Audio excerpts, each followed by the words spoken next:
on the work that we do up here in this beautiful building and all the work that's been done by those that have served before us. And I'm very, very grateful, more than words can express actually, for how grateful we are for the careful thought that's gone into thinking about the future of our state. You know, as leadership in the House and Senate, we often challenge our colleagues to think about things not just as problems today, but what can we do to think about the long-term future of our state and solve problems that don't just exist today, but may exist in the coming years, and find opportunities to act on things now, but act on things that are going to have a generational impact for many, many Utahns to come.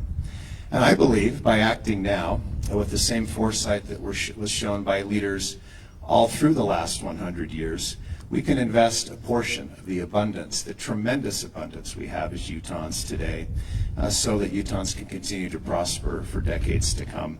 And my hope, Governor, is when this time capsule is opened, long after we're all gone, that 100 years from now, Utahns will be reaping the benefits of the decisions and the leadership that we provide. Thank you.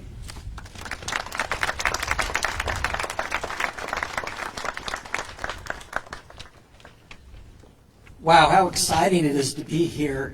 I think it was in April 4th of 1914, Governor William Spry placed for the first time the time capsule in place.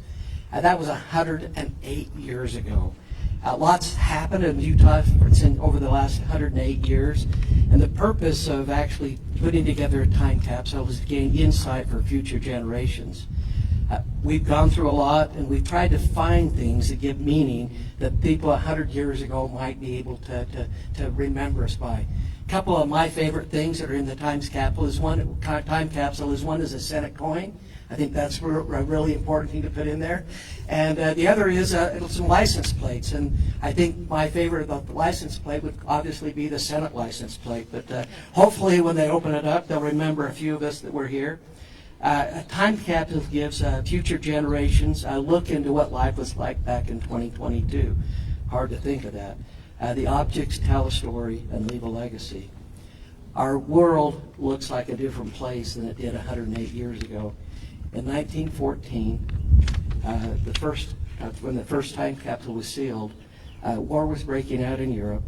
Charlie Chaplin had made his first film. That's long before, I think, black and white. And the Panama Canal officially opened. Pretty big deal. In Utah, the population was less than 500,000, and agriculture was the number one primary economic activity in the state. Right now, we're a little different. We're the best managed state in the nation, 2% unemployment rate. It's hard to imagine. We just honored an Olympian today, gold medalist.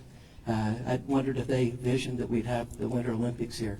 A lot has happened, and hopefully as we look out into the future, it'd be really fun. And the speaker said none of us will be here. A lot of us would like to be here in 100 years, but it'd be fun to be here in 100 years to see as they open up this time capsule. Utah is the best spot in the nation. America is the greatest country in the nation. What an honor it is to be here, and I hope in 100 years people will feel the same. Thank you again.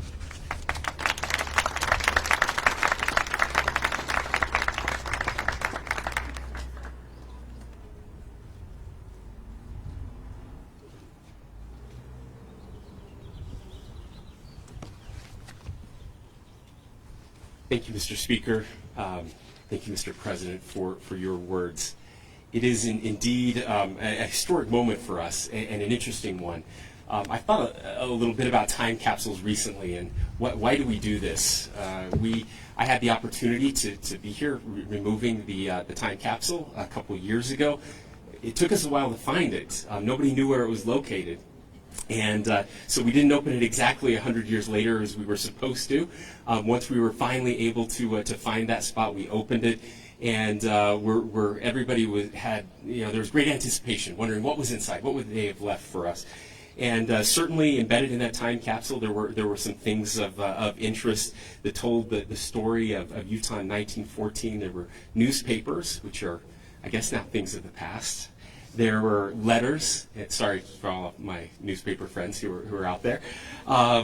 There were letters and books and some other artifacts, and you can see those items in display in the Capitol Rotunda until the end of this month. Undoubtedly, Governor Spry and other leaders from 1914 wondered who would open that box, and what would life be like in Utah in 2014. I would guess that even in their wildest imaginations, they could not have foreseen the prosperity and the growth of this incredible state, what the skyline would look like 100 years later as they look out from these Capitol steps. Similarly, I strain to think what life will look like 100 years from now. Will we have the same grid system, the same street system that we have here in Salt Lake? Thinking forward to 2122, what will the major industries be? Will agriculture still be one of those major industries?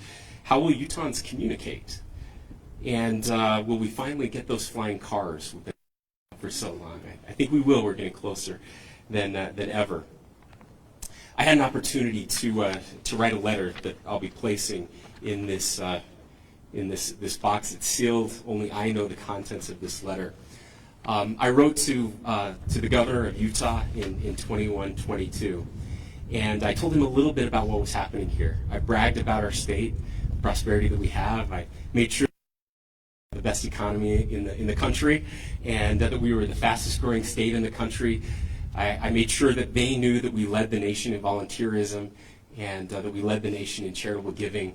I wanted them to know that Utah was different today, 100 years before. Utah was really unique, that we got along, that we worked together, that we tried to find ways to solve the greatest problems that we were facing, and that we tried to do it together regardless of our faith backgrounds, our racial backgrounds, or our political backgrounds. But I was also very candid and honest with those people in the future to let them know that there were troubling clouds on the horizon here, that we're facing major decisions and major difficulties. I let them know that we're in the middle of a historic drought. I let them know that we're growing so fast that it's getting so expensive to live here that it may be difficult for our children and grandchildren to buy a home in the months and years to come. And I let them know that our nation is as divided as it's ever been in our lifetimes, and that in Utah we're starting to see some of those cracks in the foundation.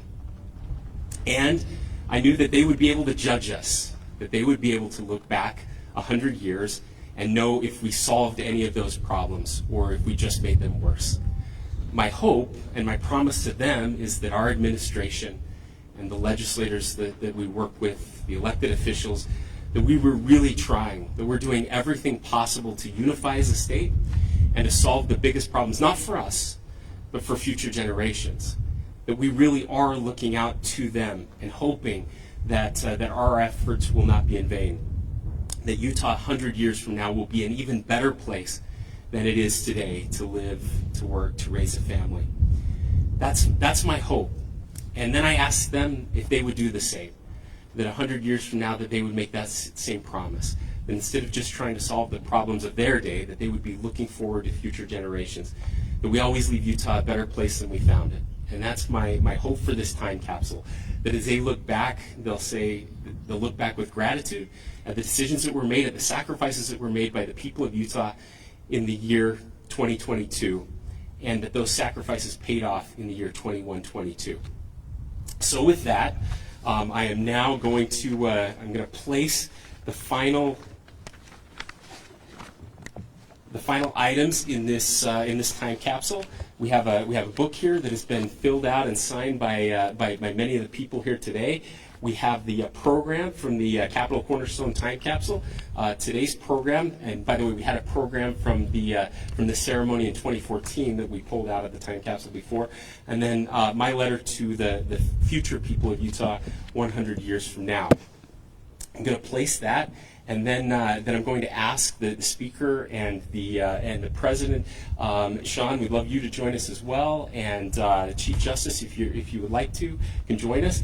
And while the band plays, we will walk to the top of these stairs, and I think it's only fitting that the speaker and I are recovering from COVID. So let me just tell you, this walk will be a little harder and longer for us than it was just a week ago. But we'll get to the top of the steps, and we will place the time capsule together in the column. So please join me.